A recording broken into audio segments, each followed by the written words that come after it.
Chapter 29, A Time of Upheaval, 1961 to 1980. By 1960, there were 4 million American students pursuing higher education. In the decade that followed, the number doubled. Although most American youth of the 1960s embraced neither political nor cultural radicalism, there was an insurgent minority. This picture shows the Joan Baez sisters and draft resistance. By 1966, opposition to the draft had become a prominent aspect of the anti-war movement. Slogans such as "Girls Say Yes to Boys Who Say No" popularized the protests against both the Vietnam War and universal military service for men.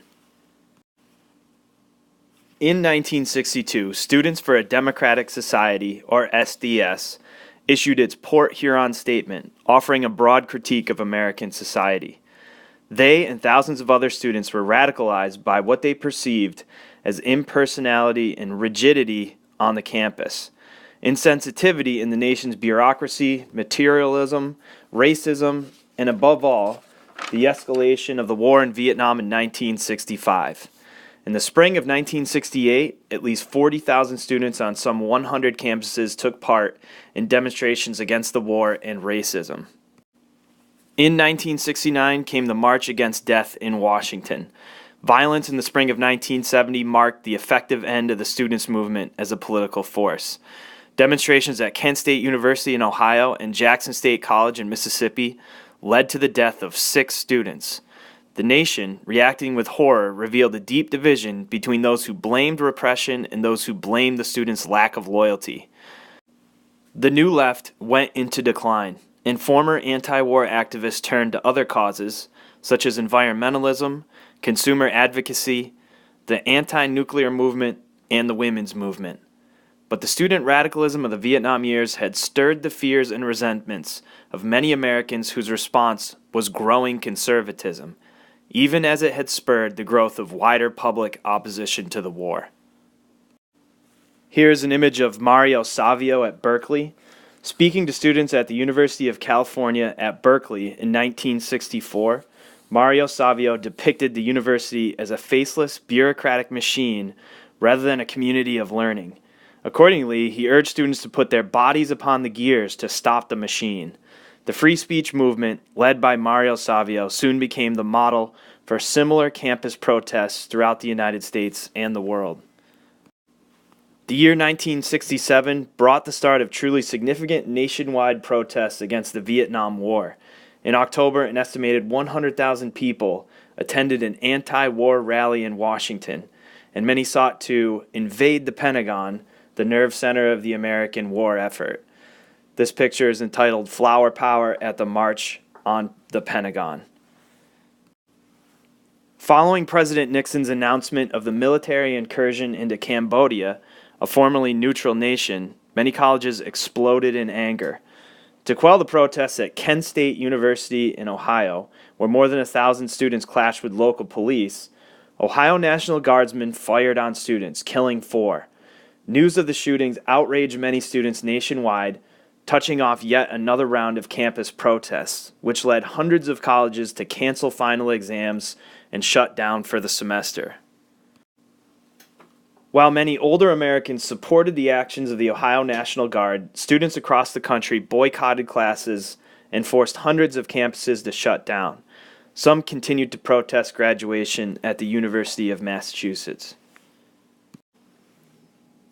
The same sense of alienation that had drawn some youths to radical politics led others to cultural rebellion.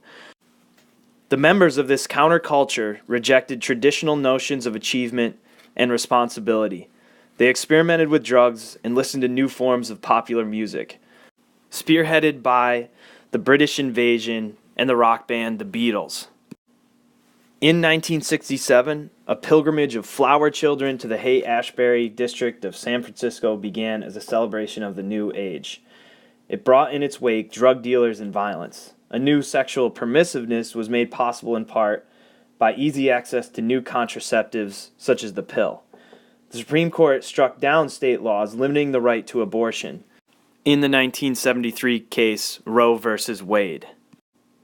More and more young couples chose to live together without getting married. For married couples, the divorce rate rose precipitously. Gay groups argued for equal rights. The highly publicized foibles of the counterculture movement and its association with student protests swelled a growing tide of conservatism among many Americans. By the early 1970s, the effectiveness of counterculture movement had largely disintegrated. Drugs and disunity took their toll, and the majority of its participants filtered back into regular jobs and lifestyles. Yet, while their moment had passed, their liberalizing societal impact on education, sexual norms, and civil liberties, and their expansion of the civilian-military gap would remain prominent. The rising tempo of social activism in the 1960s stirred a new self-awareness and dissatisfaction among educated women. Inspired by Betty Friedan, feminists formed the National Organization for Women in 1966. The more radical women's liberation movement developed the technique of consciousness raising, called attention to male-only organizations and to discrimination against women in professional careers, established health collectives and daycare centers, founded birth control and abortion counseling services, and demonstrated against advertisements that portrayed women as sex objects.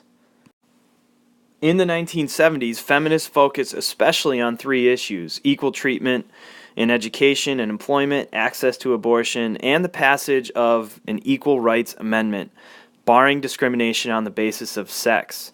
In 1972, Title IX of the Education Amendments Act prohibited educational institutions that receive federal funds from discriminating on the basis of sex. In the end, energized by a Stop ERA campaign that espoused traditional roles for women, led by Phyllis Schlafly, the Equal Rights Amendment failed to pass. This is an image of the Beatles in England, 1964. Many Americans, disenchanted with conformity and convention, embraced the Fab Four as much for their style and frisky personalities as for their music. After 1960, the numbers of American women who were wage earners surged upward. Both the women's movement and economic pressures encouraged this trend. The era was a politically turbulent period because of both the many movements for social reform and also the intense controversy over the war in Vietnam. After the assassination of Robert Kennedy in 1968, disarray among the Democrats was intensified by anti-war demonstrations and their repression at the Democratic Convention in Chicago. The Republicans won a narrow victory in 1968, but with third-party candidate George Wallace taken into consideration, it seemed clear that a new conservative majority, a section of affluent, disaffected, often retired or socially mobile middle-class workers identified with the Sun Belt, had supplanted the long-dominant New Deal coalition. Capitalizing on the untapped potential of these groups and recognizing a similar conservative longing among the working class of northern cities sick of violence and disunity, the Republicans quickly gained control. The victory for Nixon in 1968 was helped by his Southern strategy, in which he embraced some disaffected Democrats into the Republican Party. You can also see the effect that third-party candidate George Wallace had on the race, taking some of those deep South states from the Democrats. Photographs and televised pictures of Chicago police beating and gassing anti-war protesters and innocent bystanders at the Democratic Convention in the 1968 presidential election linked Democrats in the public mind with violence and mayhem. The scenes made Republican Richard Nixon a reassuring presence to those he would term the silent majority. On July 20th, 1969, American astronaut Neil Armstrong became the first human to set foot on the moon's surface. As the television camera beamed back pictures, Armstrong and Edwin Buzz Aldrin spent 21 hours on the moon, gathering samples, measuring temperatures, and planting a small American flag. Upon his first step, Armstrong stated, "This is one small step for man and one giant leap for mankind." The Nixon administration shifted U.S. foreign policy from its traditional all-out support for Israel to a more even-handed relationship with contending Middle Eastern nations. Henry Kissinger negotiated successfully with them, increased U.S. influence in the Middle East, and brought to an end an Arab state's embargo on oil shipments to the United States and its allies that had driven up oil and gas prices sharply. The Nixon administration also sought to protect American economic and strategic interests and counter Soviet influence by giving support to repressive but friendly regimes, regardless of their domestic policies. U.S. policy remained committed to containment of communist influence and to a new emphasis on negotiations with the Soviet Union for arms limitations. Armed clashes between the Soviets and the Chinese in 1969, along with their common border and the disengagement of U.S. troops from Vietnam, gave Nixon an opportunity to open relations with China that might constrain Soviet influence in Asia. Nixon's visit to China in 1972 led to a resumption of diplomatic relations in 1979. Equally significant, Nixon was able to initiate the first strategic arms limitation talks, or SALT I, which led to major arms control agreements with the Soviet Union. In the election of 1972, Nixon portrayed the Democrats as radical subverters of traditional values. His opponent was George McGovern, the Senate's most outspoken dove. Nixon sought every possible vote. His operatives planned to wiretap the telephones in the Democratic National Committee headquarters in the Watergate apartment complex in Washington. Nixon carried the election overwhelmingly, but little by little the truth about Watergate emerged. Two Washington Post reporters, Bob Woodward and Carl Bernstein, were instrumental in bringing these revelations to the American public through a series of investigative reports and a secret source with access inside the administration. In 1973, the Senate established a special committee to investigate alleged election misdeeds. Secret audio tapes obtained from the White House revealed the degree of the president's involvement. The House Judiciary Committee began impeachment proceedings, and Richard Nixon became the first U.S. president to resign. While the Washington Post source nicknamed Deep Throat remained a mystery for more than 30 years, it was revealed in 2005 to be former FBI second-in-command W. Mark Felt, a favorite of J. Edgar Hoover, who had been repeatedly passed over for the FBI's top seat as Nixon appointed men personally loyal to his administration.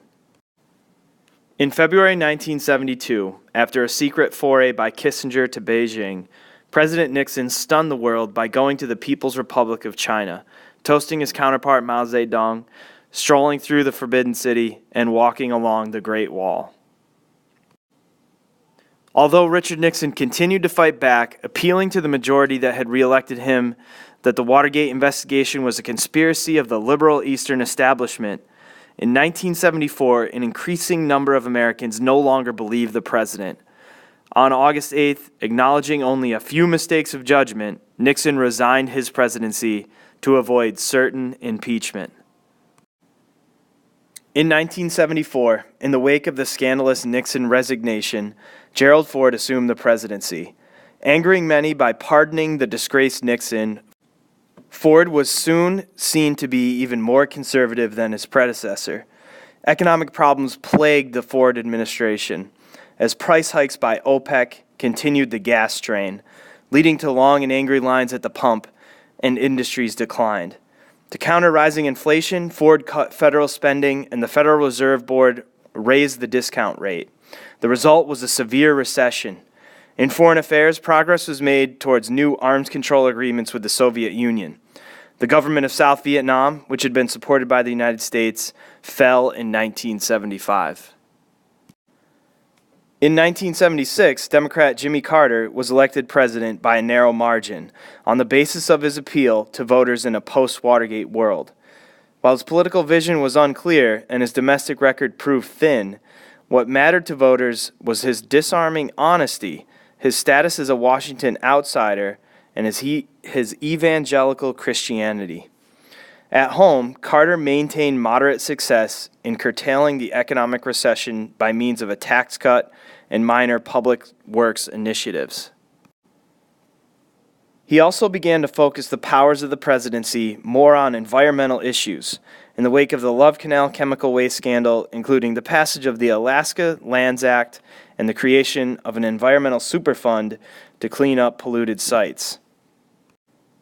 In foreign affairs, Carter made human rights a high priority. Carter and Leonid Brezhnev of the USSR signed the SALT II agreement, but Carter withdrew it from the Senate when the Soviet Union invaded Afghanistan. In the Middle East, Carter's efforts led to the signing of a formal peace treaty between Israel and Egypt, known as the Camp David Accords, but his sheltering of Iran's Shah led to a lengthy 444-day hostage crisis that nearly crippled the Carter administration. At the end of Carter's term in office, inflation grew sharply worse as a second major oil crisis drove up prices. The Federal Reserve Board pushed the discount rate even higher. With the costs of both credit and oil so high, economic activity deteriorated to stagflation. To retaliate against the United States and his allies for aiding Israel in its 1973 war with Egypt and Syria, the Organization of Petroleum Exporting Countries, or OPEC, led by Saudi Arabia and other Arab nations, halted oil shipments to the United States, Western Europe, and Japan. Secretary of State Henry Kissinger could do little as the energy crisis rattled the world economy and shook the foundations of the American dream. After surging in the 1970s, U.S. oil imports dipped in the early 1980s, owing to a deep recession and fuel conservation, only to rise to unprecedented levels in the mid-1990s.